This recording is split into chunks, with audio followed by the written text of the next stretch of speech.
I'm Rocky Ventura, and I am going to continue on with the lesson I started yesterday, actually. That lesson was on leadership, and leadership is influence. I'm excited to be doing this lesson with you today. I got a lot to cover. We're going to take about 15-20 minutes this session. If you want to stay along with me, or you can catch up, watch it later as I'll post it. But we want to continue on. And so, what we were talking about yesterday was that leadership is influence. And I asked a few questions just to get your mind started on what leadership is. And we're going with the definition that John Maxwell gave. And John Maxwell says that leadership is influence, nothing more and nothing less. And I really like that definition. When you think of leadership and it being influence, it's your ability to influence someone. And so one of the questions I posed was, what things could happen in your life if you improved your leadership? We talked about personal life. If your leadership was improved in your personal life, what could you do, right? If you were able to influence your children, your siblings, your parents, could better things happen for you, right? Would you think that positive things could happen for you if you could positively impact those people around you? What about at work? If you could just influence people at work, think how things would work in your favor if you could positively impact them. So I think we can agree that there's a lot of things that can happen if you positively used your influence to work in your favor. Hey, let's take a examine this statement here. The world becomes a better place when people become better leaders. How many of you have ever heard people say, man, I wish people would just get better, right? Maybe you look in the news and you see people doing things that you disagree with, right? What you're saying is you wish they could lead themselves better, right? That they can leave a more better influence. You remember when you were little now, your parents said, don't hang around that person. They're a negative influence to you. Regretfully, I remember people saying that of me. I was not such a positive influence when I was younger. I used to hang out around myself in bad crowds every now and then people would find that about me. And so when their children would come and hang out with me, they'd be like, don't hang around with him, he's bad news. So hopefully making the tones, those parents are now looking at this video, and I hope they think otherwise. But really, though, influence, right? I mean, leadership and influence.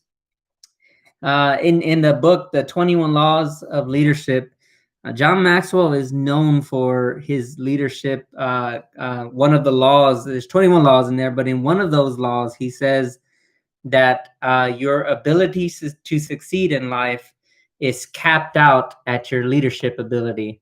So say, for instance, you are a boss at your work, you're a supervisor or something like that. That the ability for your subordinates to grow is going to be capped out at your ability to lead. So let's say on a scale of 1 through 10, maybe you're a level 5 leader. Well, John Maxwell would say that your subordinates will likely be a level 3. Whoever's at the top, if they're a level 5 leader, then the subordinates will probably be a level 3. And so what John Maxwell is saying is that the organizational leader, the subordinates, that leadership is only going to go as high as their highest leader, because their ability to influence. Okay. And so we're going to talk about a little things. I'm going to ask you a few questions here today just to get your mind thinking about leadership. So I think we can, from my first lesson last night, and then carrying on to today, that leadership is influence, and that influence can do a lot for you. Why don't people develop as leaders? Why do you think that people don't take the time to develop themselves as leaders? Well, some of the reasons you might be thinking is the old, well, I'm not a born leader. I'm not a natural leader. How many of you think that that's the case, that the reason you're not able to lead is just because you think that leaders are born, right? I used to think that when I was younger. I used to see people, I used to think, they're just natural at it. When I was younger, people would take positions, which at that time I thought leadership was a position. Later, I come to find out it wasn't. But But I used to think of leadership like that. So if someone had a position and they were doing good in it, I would say they're natural leaders, and I would kind of say, well, they can lead because they were born to do that, right? But what we come to find out is you can actually grow your leadership, and just by watching this video today, you can do that, right? You can grow and lead yourself. So you need to start with yourself first, but then you can grow to start to lead others. And here's another one. A title and seniority will automatically make me a leader. So maybe the reason you don't step up at work, the reason you're just like everyone else and talk negative about the company, is because you're not a boss yourself, right? You're like, wow, when I become a boss, and I'll worry about that leadership stuff. So you think that title and that seniority will automatically make you a leader. This is what people are saying now. Okay. What about this? My work experience will automatically make me a leader. So you think just because you got all the experience in the world that you're automatically the top dog, right? That you're the leader and people are going to want to follow you just for that. Or just say, well, I'm going to wait to get a position to start developing as a leader. So again, the reason that you don't, you don't develop yourself as a leader is because you're just waiting for that position. It's like, well, until I get that position, I ain't going to worry about this leadership stuff. So this is why some people don't grow as a leader, because you know that leadership and influence can impact you, positively impact you. In fact, it's good for you. But so these may be some excuses now that you think, and then some of y'all just might not know how to grow as a leader, right? You might not realize that it's actually a skill set that you can develop. And so which one of those reasons did I give a while ago, or maybe others that I didn't give, that you fall under? Go ahead and think about that for a little bit. Maybe you fall under one of those categories. All right. Just a few things I want to share with you about leadership and those questions we just talked about. Everyone influences somebody. All right. Don't get under the idea that you don't influence anybody. You influence somebody. All right. Even going to work, the minute you decide in the morning you honk at someone, you've just influenced their day and they got mad or angry or something, right? The minute you yell at your children or your parents yell at you, if you're the child, you've just influenced your day, or they've influenced your day, right? Let's see here. The minute you decide to pick up, so say you saw a piece of paper on the ground, something as simple as a piece of paper on the ground, and you chose not to pick it up. All right, now you've influenced someone's day, because now maybe someone else has to pick it up, or just more workload for them, or it's just like now the person who's responsible to pick it up, they're saying, why can't people pick up after each other? Now they just got upset, right? So you would think even just a little piece of paper, but say now you picked it up and someone saw you and then you just made someone's day, right? Like, wow, they didn't have to do that. You see how easy it is just to influence someone? You really do influence somebody every single day. The way you greet someone, the way you say good morning, right? I've really made it a practice for myself to, before I leave work, just tell my children, yeah, I love you, and I'll kiss them on the forehead, and I'll just tell them how much I'm proud of them, and I try to say at least a few positive things in the morning. I'll try to send a few text positive things throughout the day, just letting them know, hey, I'm proud of you. I love you. I'm thinking about you. And then coming home from work, my kids got this habit of, they developed this, I guess, tradition, when dad comes home, when I come home, my kids come see who's the first one to give me a hug, and all of them do this. Now, my 17-year-old, she's a little more reluctant now, but she still does it though. But the other two, they race to come to me and try to get that first hug in. But wow, influence, they're influencing me when they do that. So let me tell you just an insight about influence. You're always influencing somebody, all right? By not saying anything, you're still influencing somebody. I can go on and on. You're always going to influence. So that's the first thing I want you to know about influence. The second thing is, we don't always know who or how much we influence. All right. I mentioned, the other day, you just picking up a piece of paper, hey, someone says, I saw you pick up that paper, and I just want to say thank you. All right. Someone says, I saw you do this. I want to say thank you. Or, about 3 years ago, you told me something, And I'll look at someone like and I mean it with all due respect. I don't remember saying something to that person, right, of that nature that they're saying I said, but they might call me out and say, "You said something to me, and it stuck with me." All right, now I'm giving you all the good ones to make me sound good, right? But I've said some bad things too, right, to people, and maybe they remember that too. All right, positive, negative. You're always influencing people, so we don't always know who or how much we influence someone. All right, maybe you've sat in a classroom and then a teacher told you something, and it's just always stuck in your mind, and you have no idea. They have no idea how much they impacted you. Or maybe your parents did something to you. Maybe they spanked you or something, and it's always just resonated in your mind, like, man, and you've never been able to let it go. And probably that person or your parent, they probably don't even know that you feel that way. And that's how influence works. You just never know who you're going to impact, who you're going to influence. And that's leadership, right? When you choose to take the skill of influence and use it towards a positive advantage, you're now positively leading an outcome. All right, this is what this training is about. It's about positively leading an outcome, making things more favorable for you. All right, intentionally. You're not wishing them on it. You're not like hoping, like, oh, luck, I feel, luck on my side, and it's not about that. You're taking control of influence just by choosing to say good morning, okay, hello, good afternoon, good evening. I hope you have a good day. You're just intentional about it. How about this? The best investment in tomorrow is to develop your influence today. What do you think about that? The best investment for tomorrow is to develop your influence today. And that's what this training is about. This is the last section that I'm doing. Section 1 was what is influence, and we talked about influence being leadership and leadership being influence. That they're one and the same, okay? They're one and the same. That's what we said in part 1. And in this one, I'm actually going to teach you a little bit more insights about what leadership is according to John Maxwell's material. So where are you leading someone now that you could expand your influence today? Huh? Where are you leading someone? Who are you leading right now? You have family, and I'm not talking about the accidental ones, although those are too, right? You can inadvertently influence someone just by the way you drive, but I'm talking about intentionally. Who do you have that follows you? Are you a parent? Are you a child? Or is someone's son or daughter, right? You have influence there. You really do.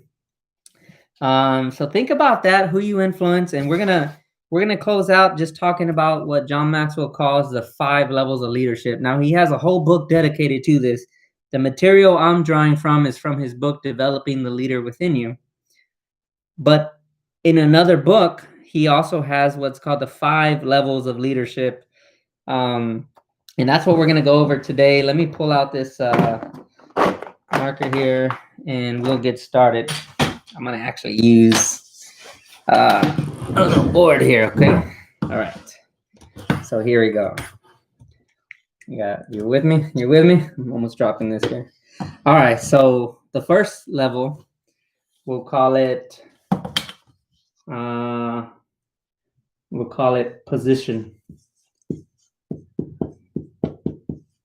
All right. Excuse my writing. Does that come out right now? I think when you see it, it comes out backwards, but maybe I would have to write backwards myself. All right, so the first level is position. And in this level, this is a positional level. So when you first inherit leadership, someone gave it to you, right? Perhaps you were born the senior of your siblings. That's a position, right? Your parents gave that to you. Perhaps you in a job. I know, I'm in the Army. I wear rank, so it's very easy for us to start off with positional leadership. Okay, positional leadership, and here people follow you because they have to, right? I mean, especially if it's a work scenario, people are following you because they have to. At home, as parents, you have a positional leadership, don't you? Their kids follow you because they have to. If they don't, then you kick them out, right? Probably, or you say, hey, tough luck, right? My house, my rules. You've ever heard that saying, right? My house, my. I couldn't stand that saying. But yeah, this is positional leadership. This is the very basic of leadership here. All right, positional leadership. This is just basic stuff. People are going to follow you because they have to. All right. Okay. The next one is permission. And all right, permission. And here, yeah, this is not turning out the way I wanted it to because I see on the screen that it's flipped. But anyway, permission. All right, that's the next level of leadership. And here, people follow you because they give you permission for you to lead them. Now, here, this is where people start respecting you, and so they feel maybe you can start off by positional, right? Like in the army, I start off positional, but now people get to know me. Say I'm the new person, they're like, oh, he's my boss, but they don't know me. And then all of a sudden I start treating them well. I start treating them really good. And so now they give me the permission to lead them. They trust me. All right. They trust me. They like the way I treat them. I treat them with respect. And so this is the second level of leadership. And usually, typically, the second and third level are where people hang out. Okay. And we're about to go to the third one here. But, people will like me only for so long now. Right. And if and especially at work, people are only going to like me up until a certain point until I can't get the job done, especially at work, because when you're at work, you get paid to do something. So, in other words, you get paid for a result. And so people are going to like me as a person, but as the next leader they need me to be in terms of getting results, I might not be cutting the mustard there, right? So this is the next level here, and we'll call this. So we're gonna keep going up here. So we got level 1, which is position. Level 2, permission. Okay. Now we're going to level 3, and level 3 is production. All right. So level 3, production now, people follow you because you get results. All right. Maybe there's somebody at work. You've seen kind of this trend, right? Where, well, they started off in a position, maybe you were new or they were new. And then, you introduce yourself so they like you. Or you introduce yourself and now they know that you get results. So they're like, man, I'm going to follow this person.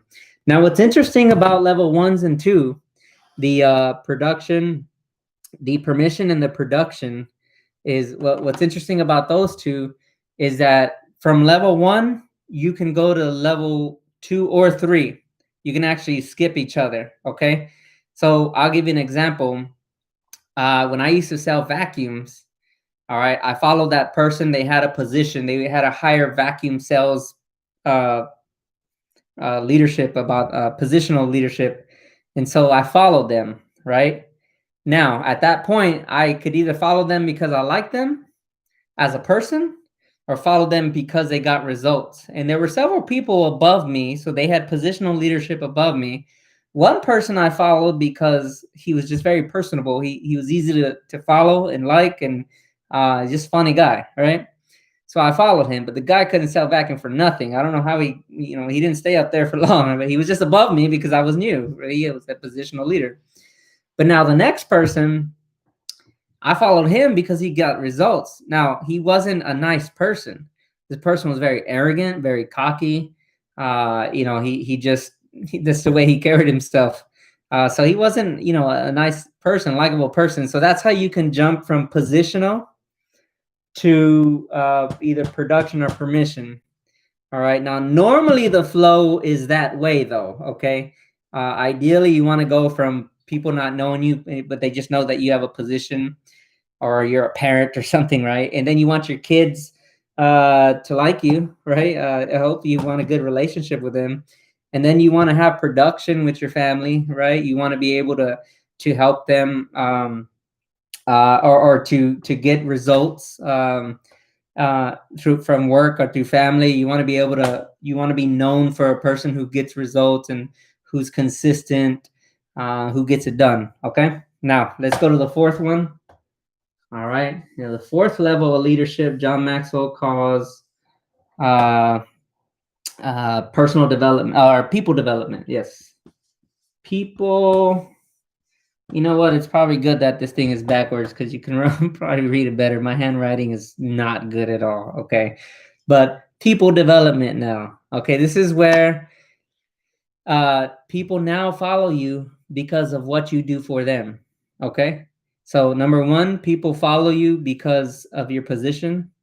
Number two, people follow you because of who you are. You're likable, right? Number three, people follow you because you get results. But number four, people follow you because of what you do for them. Now, maybe someone helped you to achieve another level of phase in your life, or help you bring awareness to yourself, help you come out of a really dark situation. This is where level 4 would come in, right? They really, really helped you to do something, and now you're following them because you know as long as you follow them, they're going to do something for you and always help you. All right. So maybe you have a few level 4 people in your life. Maybe someone you read in a book somewhere, you follow them and you continue following a specific author or something because of what they're doing for you in your life.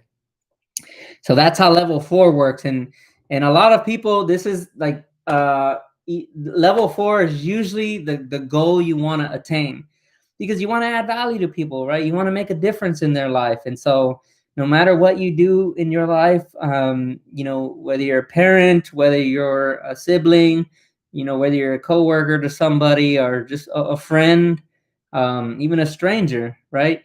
If you're adding value to someone, you can skyrocket right past these all the way through and start being a person of development, a people developer. That's number 4.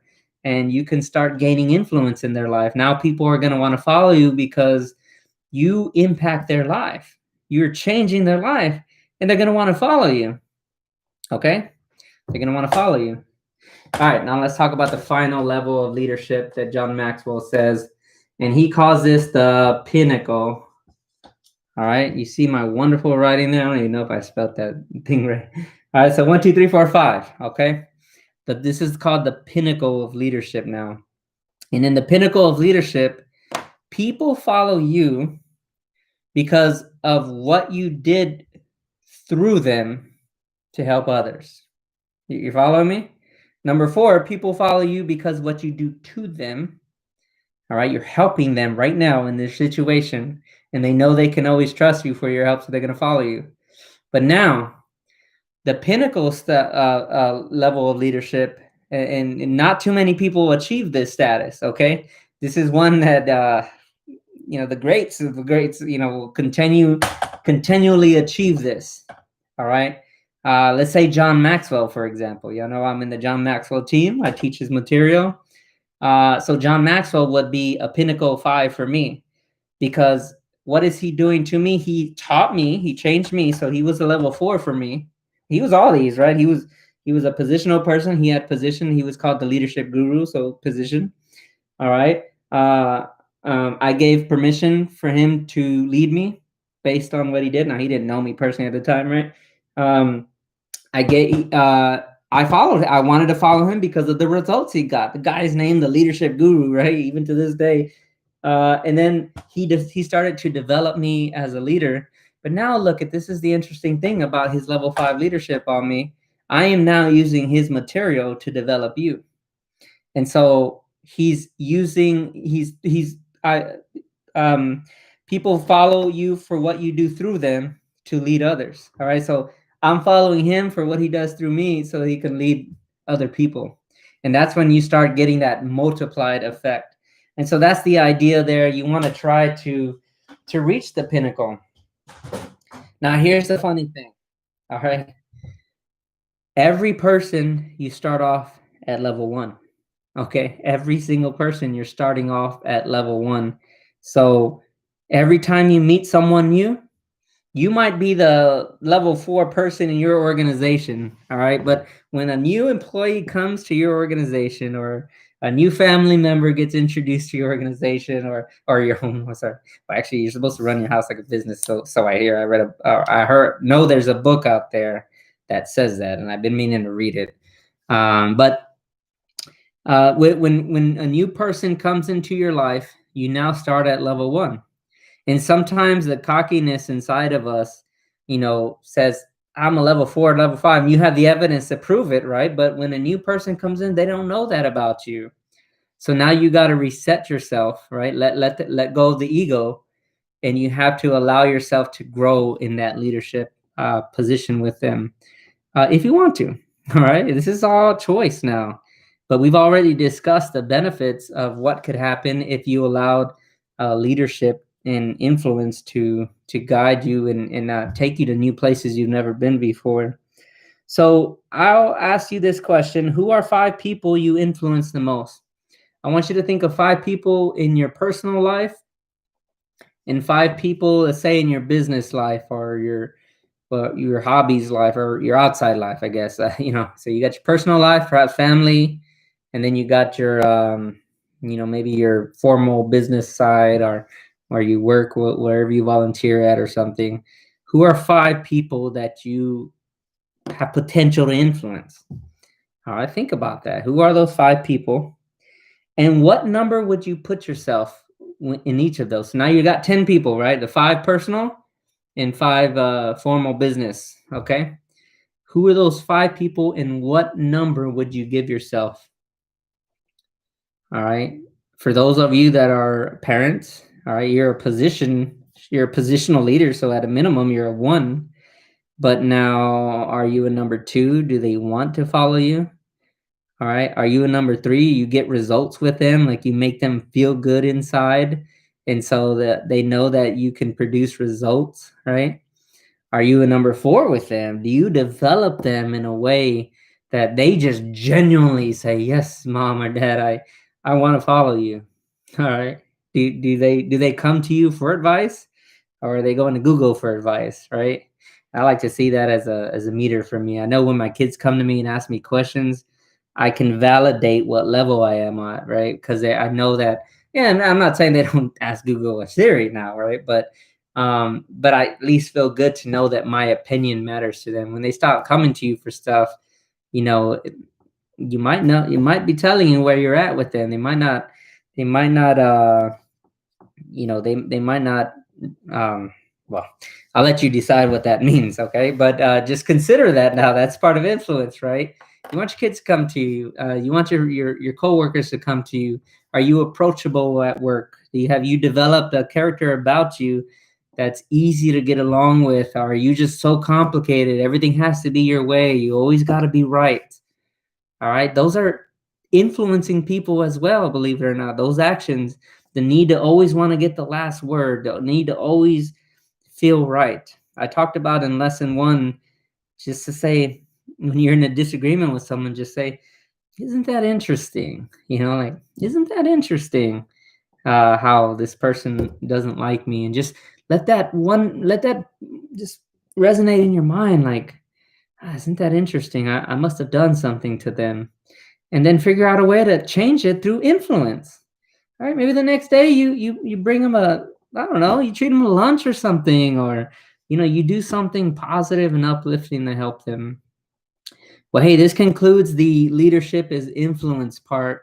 There's still much more to come. It won't be titled Leadership is Influence. This is just Leadership 1, Part 1, and Leadership Part 2. That concludes that. I'll be teaching a little more on these topics of leadership. This is just my second video on YouTube, so I'm just trying to get the hang of it. Going live anyway. This is a live video for those that are watching the replay. But anyway, I want to say thank you, and I'll be producing more. Hey, if you really like this video, give me a thumbs up. All right, subscribe to my page. I'm going to keep doing a little more videos. And please share it with your friends who could benefit from this. Again, I want to say thank you, and I wish you all the best. All right, take care.